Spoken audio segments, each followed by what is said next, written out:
হজ পালন শেষে দেশে ফিরছেন হাজিরা। এই মুহূর্তে হযরত শাহজালাল বিমানবন্দরে আছেন রিপোর্টার নাইম হাসান। সরাসরি যাচ্ছি তার কাছে। নাইম, পবিত্র হজ পালন শেষে দেশে ফিরতে শুরু করেছেন হজযাত্রীরা। আজ মোট 14টি ফ্লাইটে 5795 জন হজযাত্রী দেশে ফিরবেন। এরই মধ্যে একটি ফ্লাইট কিন্তু হচ্ছে শাহজালাল আন্তর্জাতিক বিমানবন্দরে এসে অবতরণ করেছে। গতকাল না, যদি আজকে রাত 12টা 10 মিনিটেই কিন্তু হচ্ছে যে ফ্লাইটটি সৌদি এয়ারলাইন্সের এই ফ্লাইটটি মূলত হচ্ছে জেদ্দা বিমানবন্দর থেকে ছেড়ে এসেছে। এই ফ্লাইটটিতে মোট 445 জন যাত্রী হচ্ছে শাহজালাল আন্তর্জাতিক বিমানবন্দরে এসে অবতরণ করেছে।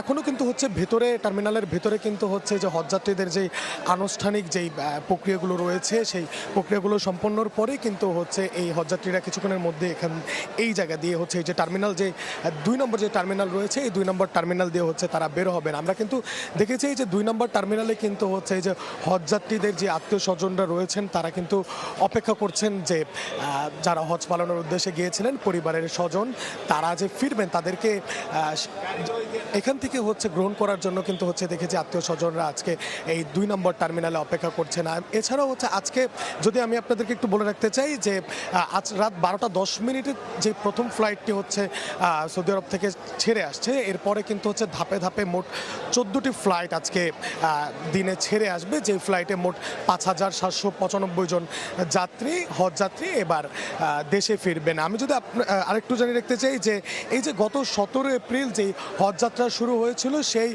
হজযাত্রা কিন্তু হচ্ছে গত 21 মে পর্যন্ত চলমান ছিল। এরপরে হজ পালন শেষে কিন্তু গতকাল থেকেই হচ্ছে হজযাত্রীরা দেশে ফিরতে শুরু করেছেন। আমি যদি গতকালকের হিসাবে একটু বলি যে গতকালকে মোট 5000 হজযাত্রী দেশে ফিরেছিলেন। এই 5000 হজযাত্রী দেশে ফেরার পর আজকেও কিন্তু মোট 5795 জন হজযাত্রী দেশে ফিরবেন। তো এই ছিল আমার কাছে শাহজালাল আন্তর্জাতিক বিমানবন্দর থেকে হজযাত্রীদের দেশে ফেরার সর্বশেষ খবর। সরাসরি যুক্ত ছিলাম শাহজালাল আন্তর্জাতিক বিমানবন্দরে।